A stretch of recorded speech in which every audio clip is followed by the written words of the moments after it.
Hola, buenas tardes. ¿Qué tal? A los del Gol Sur no los veo. ¿Qué tal? Muy bien, ¿no? Mucha gente. Estoy sorprendido. Hay gente en el suelo. Está lleno esto. Antes me asomé a esta hora de la tarde. Yo no sé vosotros, pero me han llevado a comer a un sitio muy rico y la verdad es que ahora cuando apaguemos la luz, aquí no vamos a pagar si me hago una siesta. Hola. Que me da impresión que me hagan fotos, ¿no? Yo quería deciros algo. Estar sentado también me parece un poco raro, ¿eh? Cuando me gusta más estar de pie, pero me he hecho daño en la pierna, voy con una muleta, entonces me voy a quedar aquí sentado. A mí cuando me invitan a dar alguna charla o alguna cosa en universidades o escuelas o sitios de diseño, me sigue desconcertando un poco. Me desconcierta un poco esto del diseño porque lo entiendo, ¿eh? Entiendo que tengo algo que ver con esto del diseño, pero yo nunca me he sentido diseñador, no, es un mundo que no me siento en él. Si tuviera que decir qué tipo de profesión, a qué profesión me siento más cercano, yo me he sentido muchas veces durante mucho tiempo periodista, me lo sigo sintiendo, soy periodista, menos que hace unos años, pero sí. Y a veces, si se me permite la palabra que a mí me... artista, lo digo en voz baja porque esto del arte es una cosa que la palabra me suena un poco decimonónica, un poco antigua, no me la creo mucho, pero también. Pero diseñador no. Entonces por eso decía que me desconcierta, ¿no? Y como periodista, esto sí, todavía dirijo el departamento de infografía de La Vanguardia en Barcelona, el diario La Vanguardia. He trabajado en muchos diarios, he tenido mucha suerte. Como periodista llevo 25 años y concretamente como infografista o como infografista aplicado al periodismo, he recorrido un camino curioso. Yo soy ilustración, inicialmente hace muchos años, era ilustrador. Y empecé en esto de la infografía por casualidad, que es una manera fantástica de llegar a los sitios, ¿eh? No me ha vuelto a pasar en mi vida, pero esta fue muy bonita, ¿sí? Por casualidad. Y cuando empezamos con esto de la infografía, porque empezamos nosotros, la infografía es una cosa muy antigua, pero a utilizarla de forma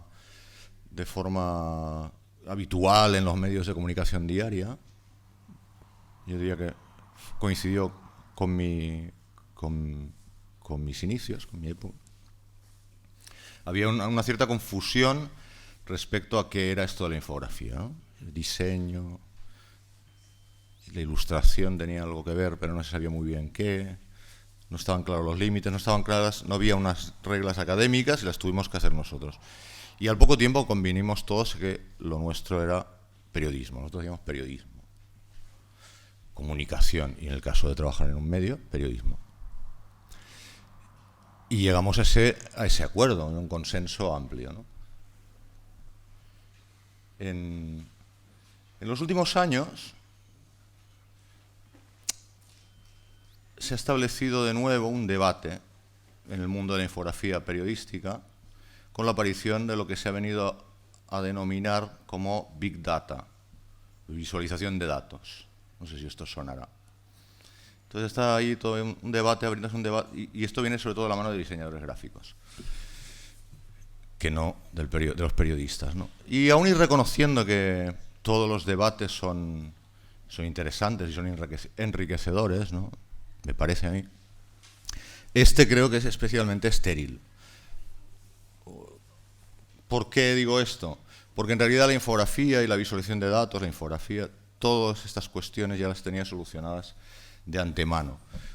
Esto que estáis viendo aquí es una infografía del año 1854, por llamarlo de alguna manera, porque esto lo hizo un señor que era médico, que se llamaba John Snow.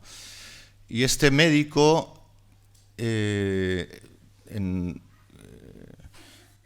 había una epidemia de cólera en el Soho de Londres y a este médico se le ocurrió algo muy revolucionario, que era trasladar a un mapa los casos.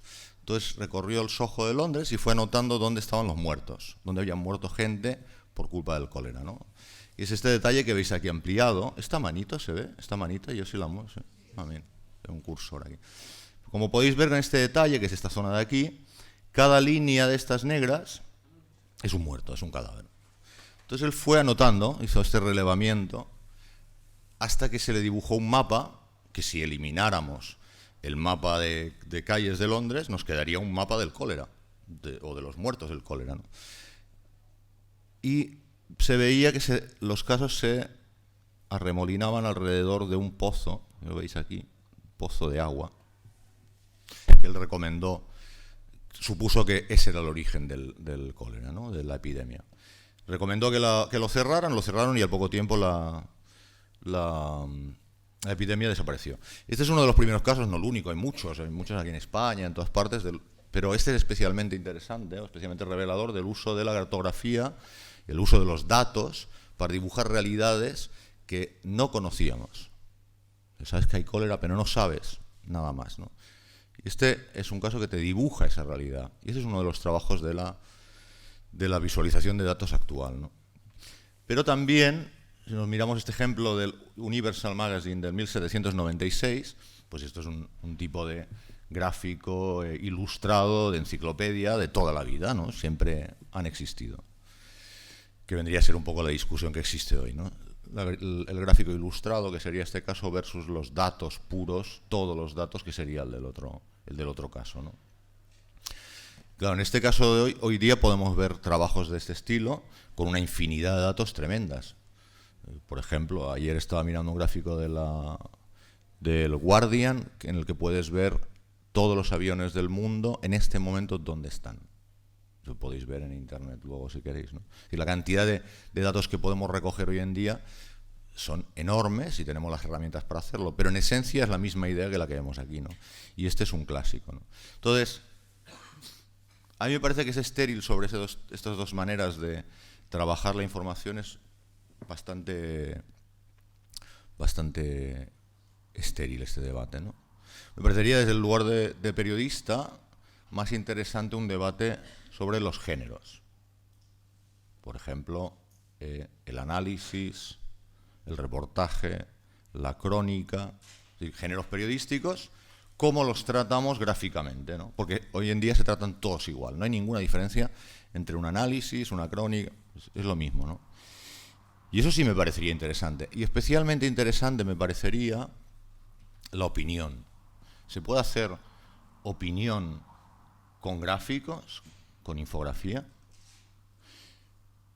¿Por qué es para mí especialmente interesante la opinión? Porque la opinión es el único de los géneros periodísticos donde el autor tiene que crear el contenido. Es decir, en la crónica, en el reportaje, en todo lo que sale en un diario, el autor, el periodista, no crea nada, hace de correa de transmisión, de modo similar, si me lo permitís, el diseñador. O sea, no crea el mensaje, sabe cómo transmitirlo, pero el mensaje no lo hace él. Lo mismo ocurriría con la mayoría de los casos de las aplicaciones que se hacen del diseño. Pero en la opinión no. En la opinión el autor crea el mensaje, además de transmitirlo. Y a mí en los últimos años me interesa especialmente el contenido, más que el continente. Me interesa más la ética que la estética, ¿no? O por lo menos igual. Entonces, una pregunta que yo me hacía hace unos años, un tiempo atrás, es: ¿se puede hacer infografía con opinión? Porque no hay antecedentes, no hay referentes. No es algo que exista, no lo hace nadie. Entonces, esta era la primera pregunta. ¿Eso puede existir? Y me respondí así. Bueno, esto que estáis viendo aquí es un diagrama de Isaac Newton del año 1642 a 1727, que es cuando él vivió, cuando estaba reflexionando, trabajando, pensando en los telescopios, en la construcción de un telescopio. La infografía, el lenguaje infográfico, esta manera de representar las cosas, en la ciencia tiene en cuenta uno de sus principales lugares de trabajo, ¿no? Toda teoría científica primero se concreta mediante un dibujo. Es famosa la frase de ¿cómo se llama este muchacho? El más famoso, el físico.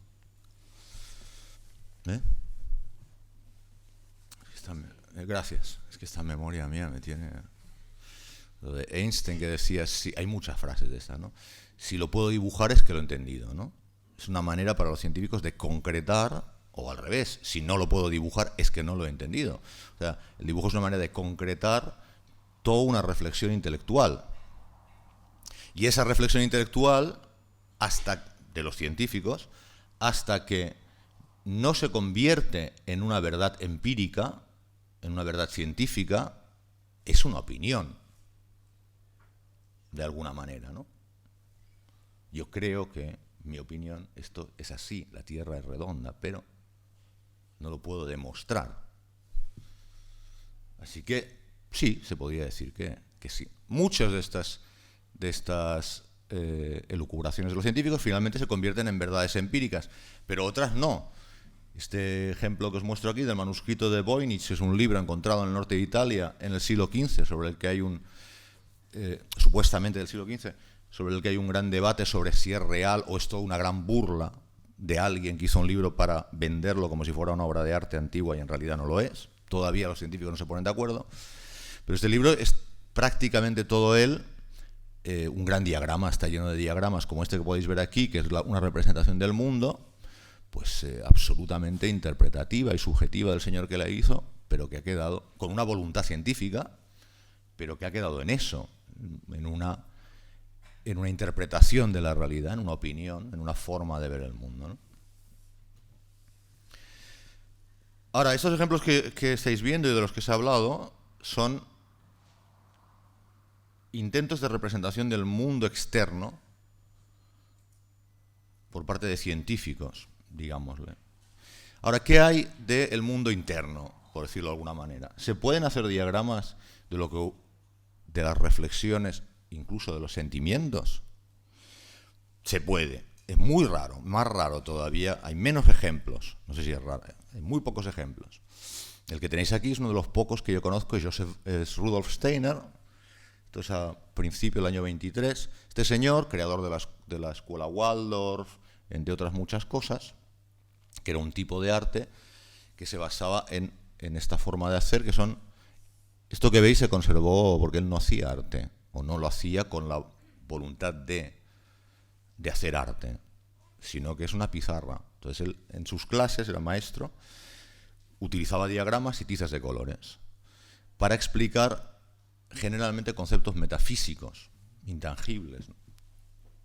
Y no es hasta el año 1970 y pico que Joseph Beuys, un artista ya muy, muy famoso, muy conocido, recupera la figura de Rudolf Steiner, la eleva a la categoría de arte, que no lo había sido hasta entonces, y él mismo, Joseph Beuys, tiene toda una serie de obras que consisten en diagramas sobre pizarra, como este que estáis viendo aquí, para explicar también su visión del mundo.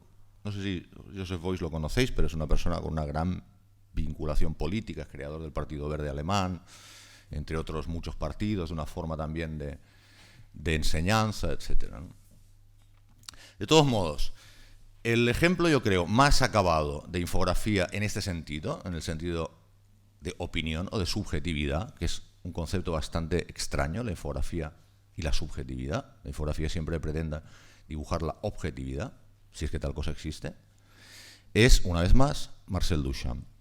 Digo una vez más porque es un personaje que a mí me gusta mucho, me interesa mucho, y siempre que intento hacer algo, este tipo ya estaba allí primero. Es un poco pesado, es un poco pesado.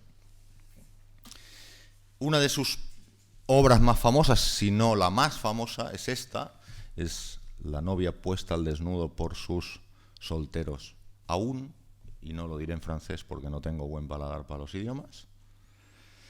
Del año 1915-1923, estuvo muchos años trabajando en esto.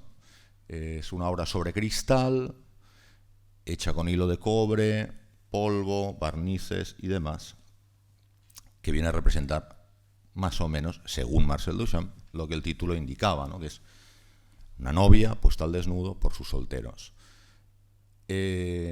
Todo lo que hay en esta obra de Duchamp responde a una reflexión intelectual de él. O sea, una persona especialmente interesada en huir de lo que él llamaba lo retiniano, el arte retiniano, y pasarlo todo por el tamiz intelectual. Son iconos que representan cuestiones concretas, absolutamente arbitrarias, inventadas por él, sin ninguna relación necesaria con nuestra objetividad. En el año 60, Richard Hamilton, uno de los creadores del pop art y un gran admirador de Marcel Duchamp, hizo un trabajo que él dejó inacabado, porque Marcel Duchamp dejó la obra después de 20 años de trabajar con ella definitivamente inacabada, pero su plan era, lo que decía es que esta obra había que verla y leerla a la vez. Es decir, tenía que haber un texto que explicara hasta donde las imágenes no llegaban las cosas que habían que explicar y viceversa, ¿no? Si las imágenes explicaban lo que los textos no pueden, los textos explicarían lo que las imágenes no podían. Que es la forma absolutamente habitual de trabajar de la infografía, ¿no? Esa combinación de textos e imágenes, ¿no? Lo que hizo Richard Hamilton fue recoger en una edición que tenía pensado hacer Duchamp y que no hizo nunca, que se llama La Caja Verde, todas esas anotaciones que había hecho durante su vida Marcel Duchamp, y editarlas en un formato de libro, después de trabajar con ellas, de forma que fuera más comprensible, ¿no? Que sería un poco esto que veis aquí, ¿no? Es decir, aquí tenemos un diagrama, el dibujo de la obra de Duchamp con números, y aquí al lado una explicación de cómo funcionaría esta máquina. Una manera además muy sencillita. Aquí están los solteros, la máquina que mueve los solteros, un molinillo que mueve el café, es todo un juego sensual, sexual. Es decir, estaba pensado como una máquina con un funcionamiento concreto y con una explicación concreta. Esto es una infografía, pero una infografía cuyo contenido es absolutamente subjetivo, absolutamente incluso delirante.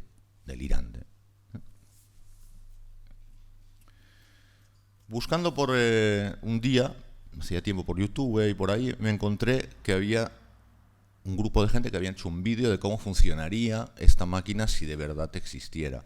Bueno, es bastante flojito, pero os lo voy a poner, porque sí que me parece interesante el hecho de que los textos que escribe Duchamp explican de forma muy concreta,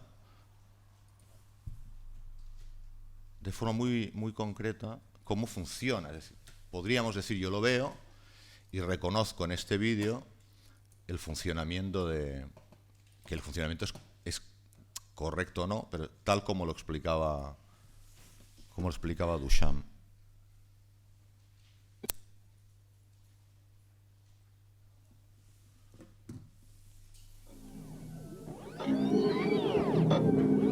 Se ve, ¿no?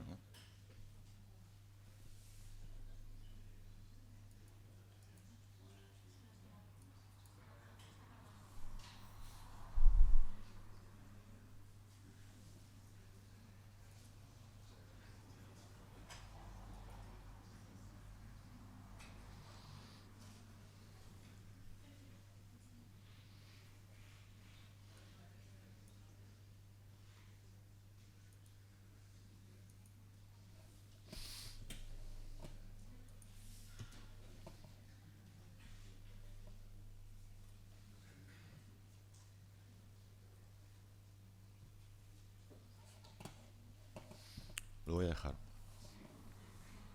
Sí, porque no carga, pero además tampoco me parece tan relevante, ¿no?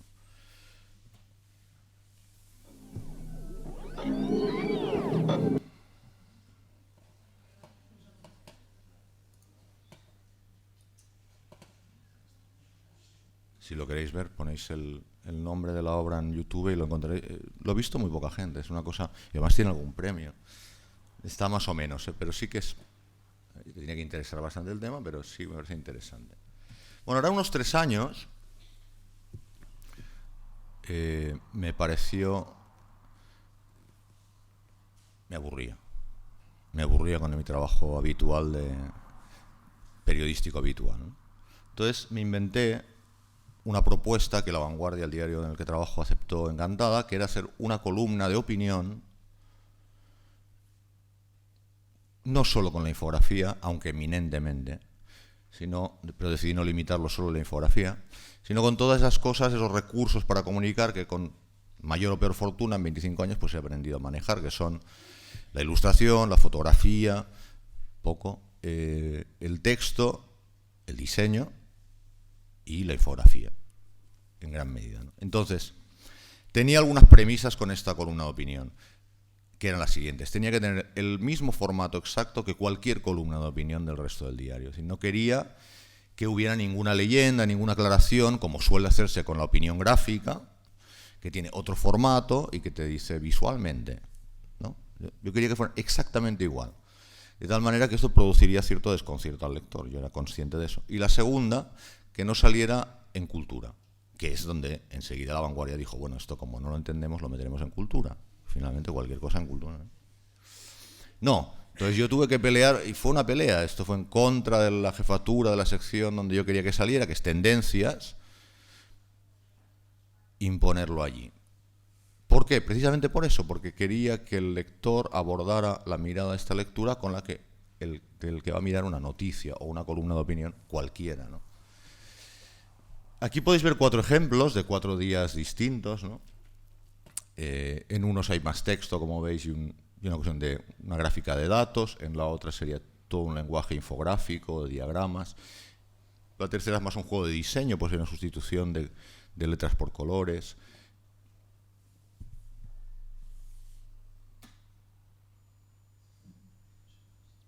Bueno, os muestro muy rápido porque estos ejemplos. Uno de los componentes que me parecen importantes en esta columna no solo es el diseño, los diagramas, es también el texto. Así que os voy a leer una de las columnas, una que he elegido, para que veáis un poco de qué podría ir, ¿no?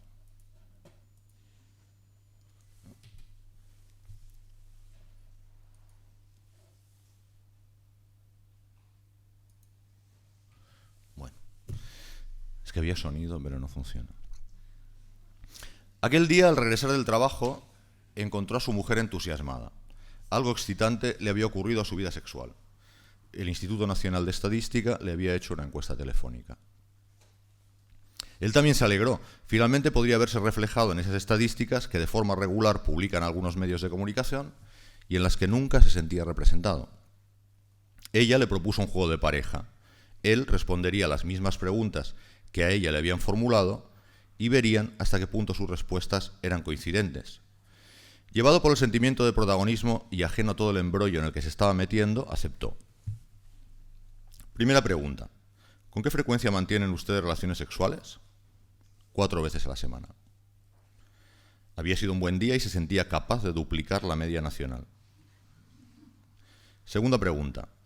¿Cuánto tiempo duran sus relaciones sexuales? Unos 30 minutos cada una. ¿Tanto? ¿Solo? ¿Cómo? ¿No lo hacemos 4 veces a la semana desde la universidad? Ah, ¿no? No, como mucho 2. ¿En serio? Pues sí. Y además, yo respondí que lo hacemos 37 minutos cada vez, no 30. 37 minutos.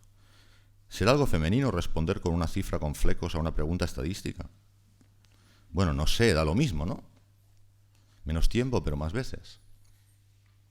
Ella ya estaba bolígrafo en mano. Pues no es para nada lo mismo. Y tú, que te pasas el día manejando datos y haciendo gráficos con ellos, deberías saberlo mejor que nadie. Tú mantienes relaciones sexuales 46 minutos más que yo a la semana, dijo arqueando la ceja. ¿Se puede saber con quién? Desde ese día la confianza fue menguando y él sigue intentando averiguar con quién mantiene relaciones sexuales 3/4 de hora por semana. Bueno, como veis son temas bastante fuera, este es un común denominador, son ese tratamiento de la subjetividad delante de la supuesta objetividad, ¿no? El uso de la infografía para las estadísticas estas por las cuales, pues, en relación a este tema, pues, no sé, tenemos una media a lo mejor de actividad sexual los españoles de 2 veces a la semana, martes y jueves. Estas cosas que dices, ¿pero de quién están hablando? De mí no, ¿no? Utilizadas para un uso personal o íntimo y el sentido del humor, ¿no? Ahora bien, todo este trabajo tiene una utilización, una primera utilización, un primer fin editorial, que es publicarse en La Vanguardia o en algún otro medio que luego se ha ido publicando, pero también una salida de carácter, como hablaba antes, más artístico, más expositivo, de carácter expositivo. Es decir, hay algunos trabajos que me doy cuenta que el papel impreso se les queda pequeño, que necesitan otro tipo de soporte, otro tipo de formato para que se entiendan bien y lleguen bien, o que tienen esa posibilidad más que para entenderse bien, ¿no? Y entonces hay algunos de estos trabajos que los desarrollo en esa idea de que sean un formato expositivo. Os voy a mostrar rápidamente algunos que tienen esta capacidad de poderse adaptar al formato editorial, pero también al espacio más cercano al arte, ¿no? Antes me preguntaban qué es lo que hago yo, y la verdad es que a veces no lo sé muy bien, ¿no? Porque cuando empecé a hacer este trabajo en concreto pensaba, pero yo estoy haciendo periodismo, estoy haciendo arte, no sé bien qué estoy haciendo, ¿no? Bueno, he tenido la suerte al final de que han sabido encontrar un espacio estos trabajos en los medios editoriales, es decir, y medios editoriales muy alejados del ámbito artístico, pero también de encontrar un espacio en el arte, lo cual me parece que es maravilloso, ¿no? Este que os enseño aquí, lo que veis a la izquierda sería la columna publicada en La Vanguardia, lo que veis a la derecha es una página de la revista Courrier Internacional donde colaboro más o menos una vez al mes, 2 veces al mes, y que generalmente lo que ellos quieren es una adaptación de lo que sale publicado en La Vanguardia, ¿no? Este ejemplo es un tema muy político, yo creo que debe ser el único que he hecho con esta intención. Muy político y además creo que es un juego muy infográfico, bastante tradicional incluso, en el sentido de que no trata un tema íntimo, sino un tema ajeno, que es la mutilación genital femenina. Debajo de ese título de Pinta y colorea, como si fuera un juego para niños, te presenta 4 dibujos que si los coloreas debería parecerte los 4 tipos de mutilación genital femenina que se practican en el mundo y que aparentemente no puedes ver. Estos serían los genitales, este sería la clitoridectomía, este sería la escisión y este sería la infibulación. Y me imagino que no habréis visto casi ni diferencia, ¿no? Volvamos para atrás. Bueno, esta es la parte que se mostró, que se muestra en formato expositivo, pero ciertamente tendrías que entrar a dibujar, o colorear, mejor dicho, para verlos, ¿no? Coloreados son así.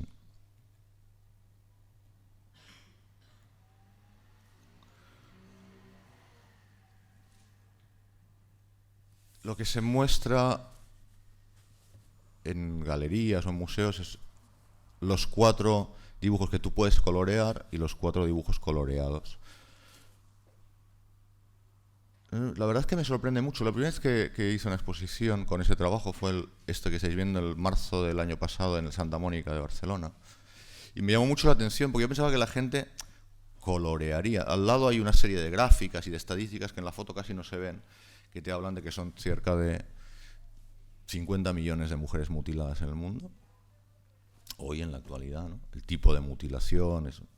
Y entonces la gente, en lugar de colorear, pensaba, la gente a lo mejor va a colorear o no va a colorear, pero no me esperaba que lo que se dedicarían es a dibujar pollas y a ponerle pelos y a poner pipi, caca, culo, ¿no? Entonces pensé, claro que hay mutilación genital femenina, que no tenemos ninguna. Y primero me enojó, pero luego me pareció que era interesante guardarlo, lo estoy guardando, porque quizás puede ser interesante, ¿no? Mostrarlo, hacer algo con eso. Bueno, este que veis aquí parte de una idea aparentemente muy sencilla, que es, si yo ahora digo rojo, aquí cada uno se imagina un rojo diferente. Pero lo mismo ocurre con todas las palabras. Es decir, lo que para mí puede significar un sentimiento como el amor, para otra persona puede significar lo opuesto. Porque para mí el amor puede, según mi experiencia, puede ser algo feliz, puede ser algo sexual, puede ser... Y a otra persona le puede llevar a algo de melancolía, tristeza o frustración. Es decir, la comunicación entre las personas es algo realmente improbable, por no decir imposible. Y aquí ese juego está hecho mediante los colores. Cada color tiene asignado un sentimiento concreto y cada círculo es una persona. Entonces, esa representación gráfica te vendría a explicar, de una forma, dicho así sencillamente, que la comunicación entre las personas viene a ser imposible. Lo que veis aquí son 3 ejemplos: Courrier, La Vanguardia y la revista alemana InGraphics, que también publicó un detalle de una obra mucho más grande, ¿no? De esto hay una versión en vídeo, que es lo que generalmente muestro en las exposiciones, que no la vamos a ver porque no anda muy bien. Y luego una instalación, que es esta. Aquí podéis ver una foto, un detalle de una que inauguré en noviembre en México, que las dimensiones pues pueden ser muy grandes, se adaptan al espacio expositivo, ¿no? Y que viene a representar esta idea que os contaba.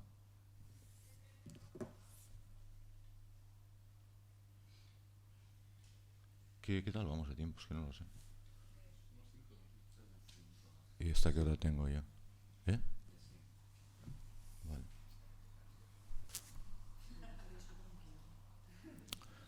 ¿Eh? ¿Vamos bien? Sí. Yo es que puedo hablar mucho, ¿eh? Yo estoy yendo rápido, entonces por eso lo preguntaba. Oye, mira, en el 2009 empecé a llevar una agenda de mi vida sexual. Sí, el motivo de por qué lo hacía no viene al caso. Es muy íntimo para que os lo explique. Pero había un conflicto en casa. Entonces decidí empezar a hacer una cosa muy sencilla, ¿no? Aquí veis mi agenda Moleskine, y con unos rotuladores de estos típicos de fluorescentes para marcar, me estructuré por 8 conductas, si no recuerdo mal, ¿no? Que eran orgasmo de él, orgasmo de ella, orgasmo de ambos, sexo con penetración, sexo sin penetración, sexo con otros. Y estuve sincero, digo, ¿no? Contemplé esa posibilidad. Y entonces, esta es la leyenda. Entonces, cada día en la Moleskine, si no pasaba nada, hacía una raya negra, sin práctica sexual. Y si había algún tipo de práctica, pues según estas lo iba marcando. Entonces, al mes más o menos de empezar esto, yo no lo contesto, el conflicto se terminó en casa, ¿no? Pero me pareció que esto era bonito. Y entonces yo continué, y cuando terminó el año tenía toda la agenda pues bastante coloreada, bien, bonita. La cuestión es que había empezado poco después a hacer la columna en La Vanguardia, y me pareció que era una bonita idea y la hice aquí, ¿no? Aquí podéis ver representada mi vida sexual de un año. Es decir, el mecanismo gráfico de esto era muy sencillo, ¿eh? Es decir, cada día eran 8 líneas negras, supongamos, sin sexo. Era una línea gruesa negra, que estaba subdividida en 8 de colores. Entonces se encendían, es decir, se coloreaban si había existido o no ese tipo de práctica. Es muy sencillito y muy resultón, ¿no? Parece una alfombra persa. Entonces la gente que os comentaba, los franceses de Courrier Internacional, que me pidieron que les adaptara esta, y yo la hice, les gustó mucho, y aquí podéis ver también un detalle de mi vida sexual. No, este es todo el año. Aquí, en este libro sí que solo hay un detalle, que es de enero a no sé qué mes. Porque entonces hubo una editorial francesa que estaba haciendo un libro que se llama Las del Amor, y me dijeron que lo habían visto en Courrier y que querían, si podían publicar un detalle, y entonces hicieron esta edición, un libro precioso, por cierto. A todo esto, La Vanguardia decidió editar un libro objeto con una tirada muy limitada, recogiendo 12 de estas columnas con unos textos y tal. Me dijeron que lo hiciera yo. Bueno, una de las propuestas fue la que veis. Esto es el libro objeto que está plegado como un acordeón, y por un lado tiene esas columnas y los textos, y por el otro lado, a tamaño como yo lo había pensado, que hace más de 2 metros, casi 2 metros y medio, pues está toda mi vida sexual, ¿no? Y como una obra real. Es un libro muy bonito, serigrafía, son 6 tintas, una cosa preciosa. Y luego unos amigos que hacen webs me dijeron, oye, esta idea nos ha gustado mucho, vamos a hacer un site, un microsite, que se llame vidasexualdeUnaParejaEstable.com, que podéis entrar si queréis. Y entonces allí podéis poner vuestra actividad sexual, ¿no? La introducís y la vida sexual, quiero decir, la introducís. Y podéis ver, pues se suman la de todos los participantes en una especie de orgía cibernética, ¿no? Y también no voy a ir, pero también podéis ver, está en construcción, pero se pueden desglosar por actividades. La idea es que en un futuro se pueda hacer por lugares y que incluso puedas hacerte tu propia agenda para tener las cuentas claras en casa, ¿no?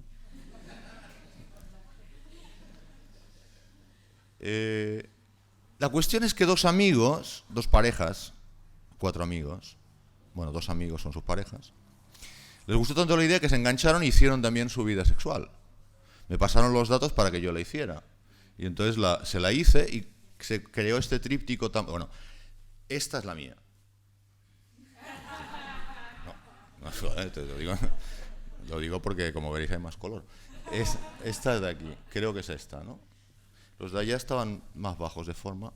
Bueno, hicimos este tríptico que me pareció muy bonito y entonces, bueno, aquí veis un detalle de la exposición del Santa Mónica donde están los 3 y bueno, también la microweb y yo es que no me hubiera imaginado nunca cuando empecé que mi vida sexual pudiera llegar tan lejos, sinceramente, ¿no?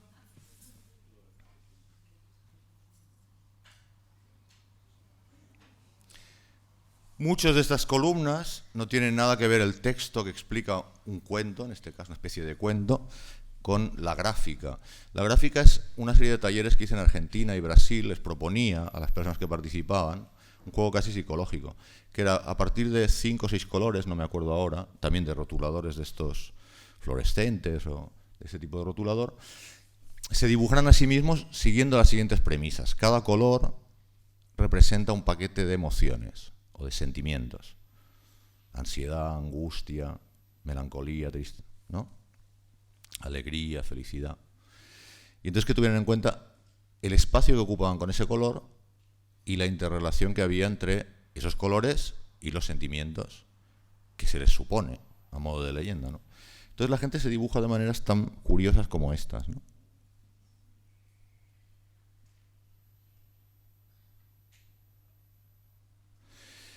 Me parecieron muy bonitos, los empecé a juntar y los utilizo también para muestras, ¿no? Y bueno, aquí hay pocos, normalmente es bastante más grande que esto. Otro de los juegos que me parecen interesantes de ese trabajo es verdad, veracidad. Esto que os acabo de contar es cierto o me lo he inventado todo. Bueno, que hice los talleres es cierto y que los hice así es cierto. Estos son los trabajos de la gente, son los míos. ¿Es esto relevante?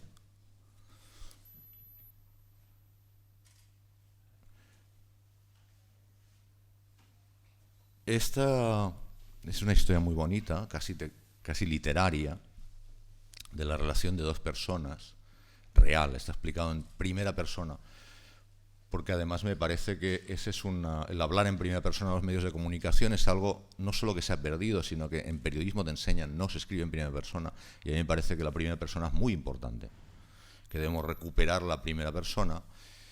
De hecho, el nombre de la charla se llama, que yo le puse, es El lector no existe, es una especie de juego, pero yo creo que es verdad, o sea, en los medios de comunicación se habla mucho de el lector. Entonces, ustedes, si no trabajan en un medio de comunicación, para la gente que trabaja en un medio de comunicación son el lector, pero yo el lector no lo conozco, ¿no? El lector. Incluso en algunos se dice nuestro lector, como si fuera de nuestra propiedad. Hay personas que leen, pero no hay un lector. Yo no conozco a nadie que haya dicho, ayer estuve cenando con el lector y no le ha gustado nada tu columna del domingo. Pues esto no. Habrá gente que le gusta, habrá gente que no le gusta, ¿no? Creo que es importante mantener esa mirada. Y luego me parece interesante trabajar para uno mismo. Yo soy el lector. Y lo que a mí me interese es posible que le pueda interesar a otras personas que leen. O no. Yo me hago cargo de que esta columna que hago yo no es lo más multitudinario de La Vanguardia, pero evidentemente tiene un espacio. Hay gente que le interesa, ¿no? Cuando lo empecé a hacer había gente de economía que venía y me decía, Jaime, ¿me explicas tu columna del domingo? ¿Cómo que te explico? ¿Qué quieres que te explique? ¿No lo entendiste? No. La tercera vez que vino me dijo, oye, es que no es para ti. No es para ti. Yo tampoco me leo las columnas de economía, no entiendo nada. No hay nadie que entienda nada del índice Nikkei, ¿no? Es decir, no todo es para todo el mundo, quizá.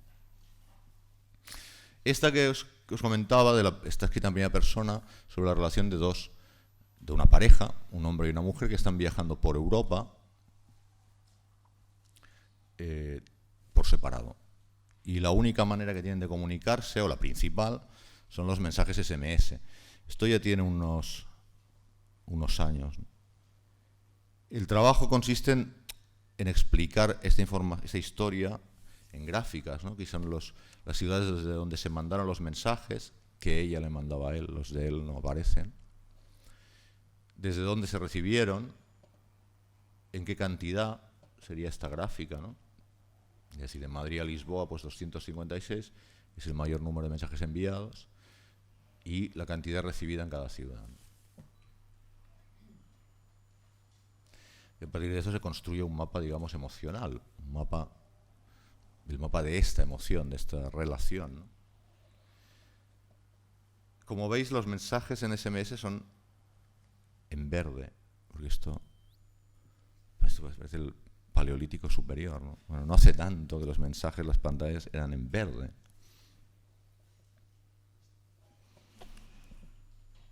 Estos son todos los mensajes recogidos de esta historia, ¿no? Y esto sería lo que se puede ver en las exposiciones, ¿no? Que es el desarrollo en gráficos, una pantalla luminosa con todos los teléfonos móviles y un teléfono pequeño de las mismas características del que existía, donde se va proyectando una película que dura un par de horas, con todo, como si estuviera recibiendo en ese momento los mensajes SMS. Es una historia bastante tragicómica a veces, ¿no? Es un monólogo un poco... En el caso del Santa Mónica, por la noche se dejaba proyectándose esta película toda la noche sobre las Ramblas, ¿no? Y era un poquito obsceno esa representación de lo íntimo a un tamaño tan grande en plenas Ramblas, ¿no?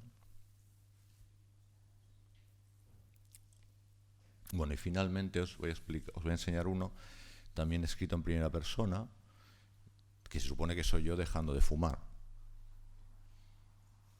¿Sí? Es decir, yo, para dejar de fumar, decidí hacer un viaje por Estados Unidos. Bueno, no, iba a hacer un viaje por Estados Unidos. Sí, el orden es este. Y entonces dije, ¿qué podría hacer con la adicción al cigarrillo que tengo que se convirtiera en algo, ¿no? Entonces se me ocurrió que a cada cigarrillo que fumara haría, con ayuda de un GPS, una quemadura en un mapa, en el mapa que utilizaba para hacer el viaje, ¿no? Entonces iba con el GPS y decía, ahora estoy aquí, voy a encender un cigarrillo, y quemaba el mapa, ¿no? Entonces, un poco en plan pulgarcito. Este es el resultado de este trabajo. Cuando llegué aquí a Nueva Orleans, pues dejé de fumar, ¿no? Bueno, luego ya en casa desarrollé todas estas gráficas, ¿no? Te salen cosas curiosas. En el sudoreste casi no se fuma, estas cosas de la estadística que son francamente llamativas.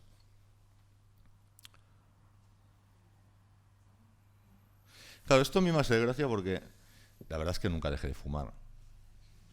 En realidad no intenté dejar de fumar tampoco. Entonces, cuando salió publicado el domingo, al lunes siguiente estaba en el diario, me levanté, como hacemos normalmente los fumadores, ¿no? Y con el paquete en la mano salí a fumar, y al pasar por delante de deportes, un compañero, un amigo, una persona que...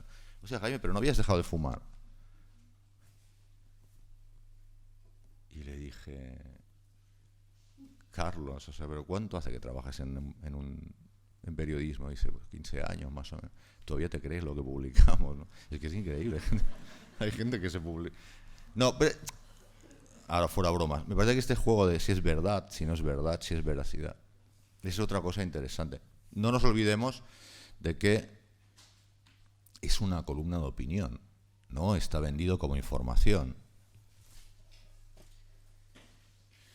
Y este vídeo, si se puede, sí que me gustaría ponéroslo, que es la versión en vídeo de una de estas columnas, ¿no?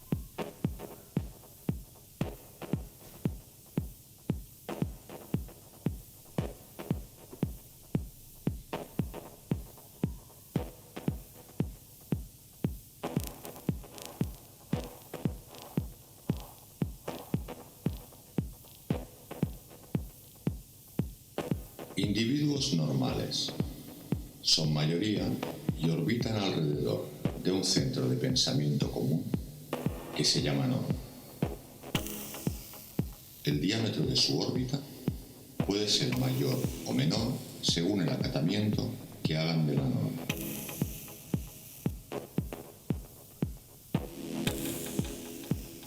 Individuos excéntricos están situados fuera del centro común y pueden orbitar o no en torno a un centro propio. Existen excéntricos en grupo que giran en torno a una idea común. Ejemplos: las sectas religiosas o los grupos terroristas. ¿Cómo desplazan la norma los excéntricos? Excéntrico orbital. Si un excéntrico consigue atraer el interés de un número suficiente de normales, la órbita de los normales se deforma hacia el excéntrico, creando una inercia que suma más subjetividades. La fuerza de tracción achata la órbita y provoca fricción e irritabilidad entre los individuos reacios al desplazamiento. Finalmente, la norma puede llegar a desplazarse hacia el excéntrico, modificando así la normalidad. Ejemplos: la mayoría de excéntricos: David Lynch, Salvador Dalí o Ferran Adrià. Se han dado casos de excéntricos tan poderosos que han desplazado el centro común hasta el suyo propio, de manera que han convertido la excentricidad en normalidad. Ejemplos: los Beatles, Einstein o Bill Gates.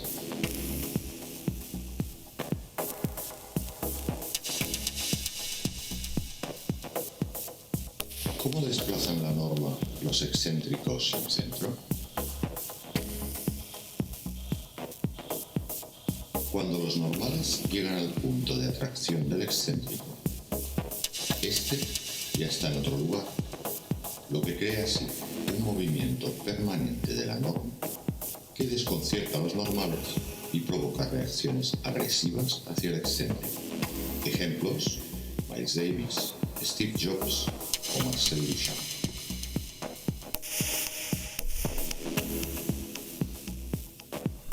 Una sociedad sin excéntricos no se mueve y queda condenada a girar en torno a la autocomplacencia hasta morir de aburrimiento.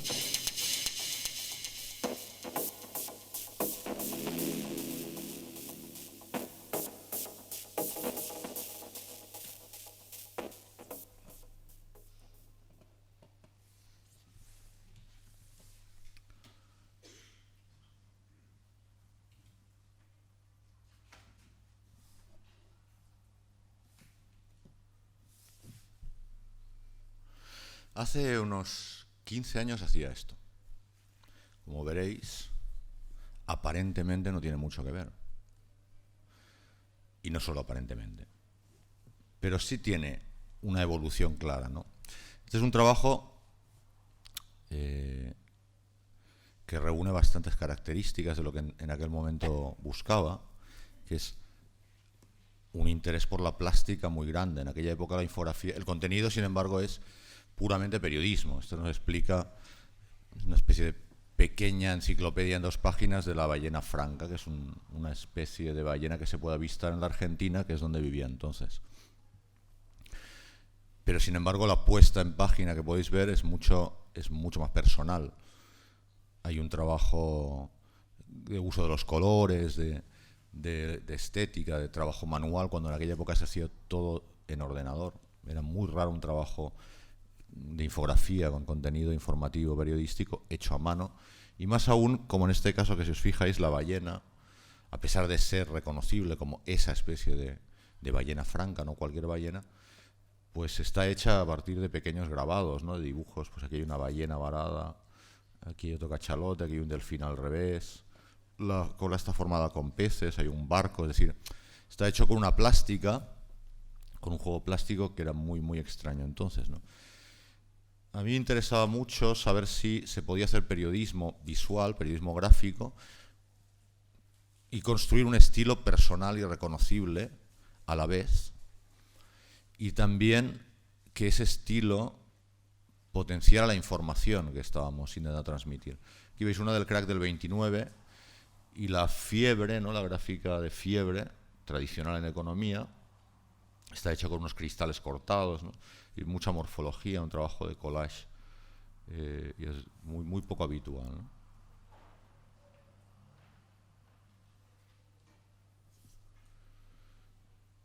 Me interesaba mucho utilizar la fotografía cuando no era nada habitual en los, ni tampoco los ahora, en los gráficos diagramáticos, ¿no?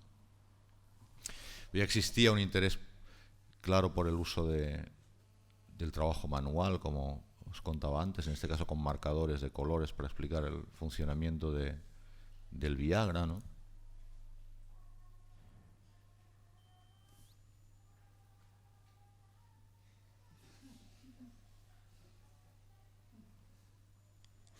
Este es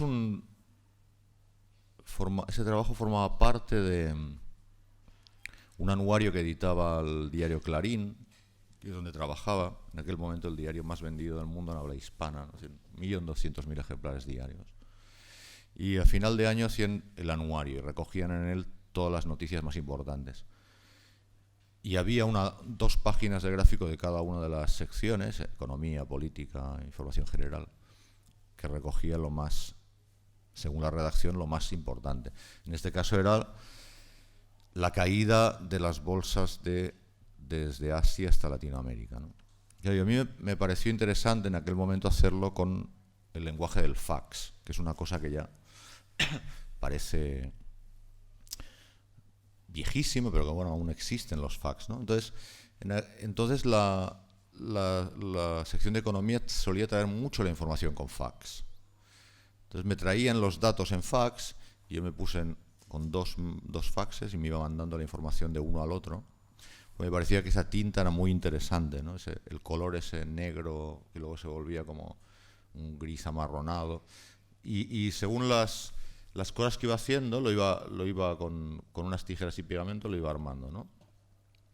Que es esta composición que hice aquí. El problema fue cuando ya lo tenía terminado, listo para mandar a la imprenta, que vino el de economía y me dijo, oye, tengo un nuevo dato que es muy importante. Y es este. Y dije, hostia, pero ya lo tengo terminado todo, ¿no? Entonces dije, bueno, pues escríbelo aquí mismo. Y entonces lo escribió y ahí se quedó. Bueno, le añadí esto, la leyenda la añadí yo en bolígrafo porque me parecía que uno solo quedaba rarito. Luego en el año 2000, al año siguiente, que estuve en Barcelona haciendo el manual de estilo del periódico de Cataluña, le incorporé esto dentro del estilo, ¿no? El hacer las cifras destacadas a mano. Durante un tiempo salió, pero el periódico es un medio complicado.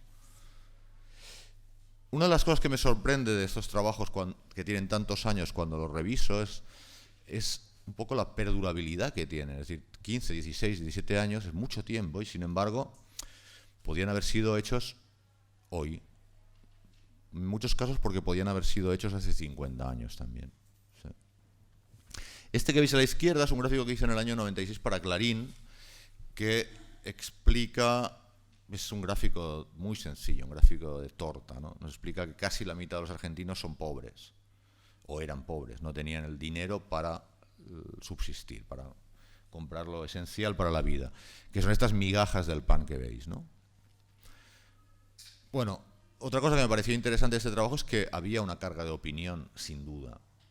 Además de ser un gráfico estadístico, había una carga de opinión, ¿no? Este 42,6 se queda con las migajas y el resto con la utilización de la imagen del pan, ¿no? Aquí fue donde empecé a pensar en la posibilidad de utilizar la infografía para hacer opinión en el año 96. Pero no encontré una solución, porque aquí lo que me encontré ahora con que los datos son los que son, no pueden ser nunca una opinión. Lo que es una opinión aquí es la utilización de esos datos, que no son ninguna opinión. Y ahí tenía un poco de conflicto.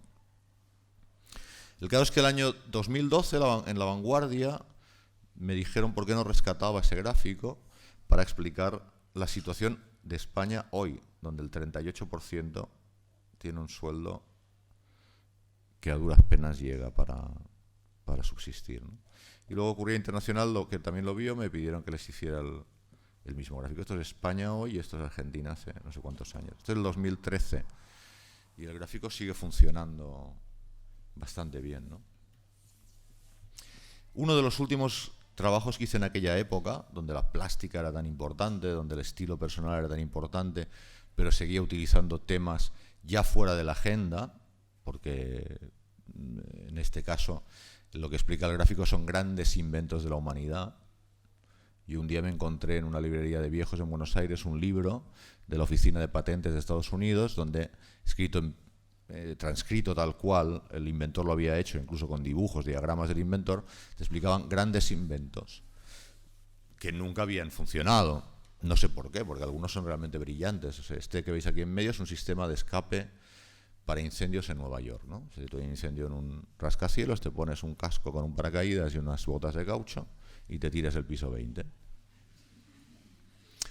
O este que veis aquí, ¿no? Este tubo que hay aquí es un sistema para calentar los pies. Un tío parece que andaba con los pies congelados y dijo, yo con este aliento tan caliente y los pies congelados, ¿no? Entonces dijo, oye, pues igual que me caliento las manos, me pongo un embudo con unos tubos hasta los pies, hasta los zapatos. Oye, pies siempre calientes, ¿no?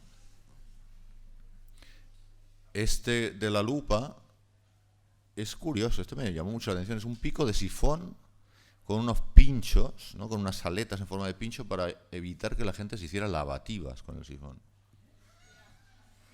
Debía ser una práctica normal en el Estados Unidos de aquella época, no tengo ni idea. Sí, número de patente, tal. A mí el que me gusta es este del pez. Este del pez es... O sea, tú te vas a pescar y tiras el anzuelo y no hay manera, porque los peces son muy avispados. O sea.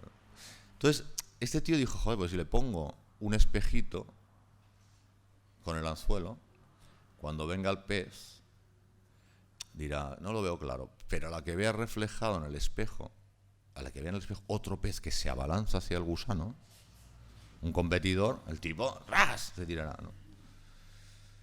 Bueno, y una gafa para evitar picaduras las gallinas. Bueno, esto es información real. Es decir, existe en la patente de Estados Unidos y está publicado número de patente tal, invento tal, autor tal, los textos incluso entrecomillados están escritos por los propios inventores, e incluso los dibujos están sacados de alguna manera, trabajados sobre grabados originales de la época.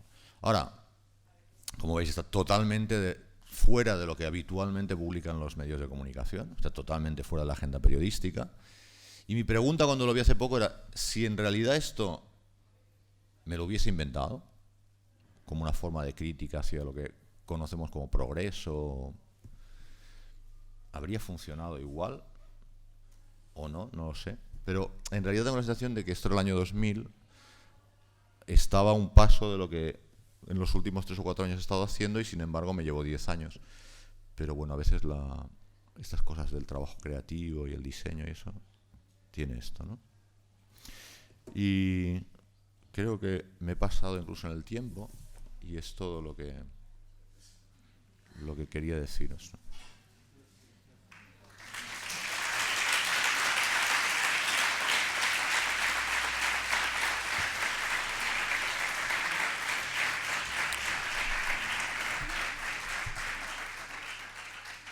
Tienes como un dilema ahí con si es verdad o no lo que haces, porque eres periodista, quieres que sea verdad, pero nunca has introducido algo que sea imaginario, entonces. Ah, pero tú te lo has creído todo. Sí, me lo he tragado. Es que a mí me parece que es un tema muy interesante, ¿no? La verdad no existe. La verdad. Hay una verdad para cada persona. Existen los hechos. Los hechos sí existen, ¿no? Y sería lo que el periodismo puede aspirar, ¿no? A contar los hechos. La verdad incluye emociones, sentimientos y eso ya es. Pero sí que me parece que es bien interesante de tratar lo que es real, de lo que no es real, los géneros periodísticos, ¿no? Es decir, por ejemplo, la columna esta de la historia de la pareja que está por Europa y los mensajes SMS es absolutamente real porque era yo. Y me guardé los mensajes. Pero es que alguien es importante. Es decir, lo que realmente importante es que tiene una coherencia, ¿no? Que tú lo puedes hacer, es más, que tú cuando lo lees lo puedes hacer tuyo, como lector, ¿no? Lo puedes hacer tuyo. Puedes estar hablando de cosas, de amor, de desamor, ¿no? que tú entiendes, ¿no? Pero no me parece que es, insisto en que son formato de opinión, no me parece que es tan relevante si los datos son ciertos o no lo son, ¿no? Me parece que sí. Pero sí, me parece que es muy interesante si es cierto o no. Hay cosas, muchas de aquí que son ciertas en el sentido de que son vivencias personales, reales, cuantificadas y demás, y otras que no lo son, ¿no? Vale, muchas gracias. Gracias.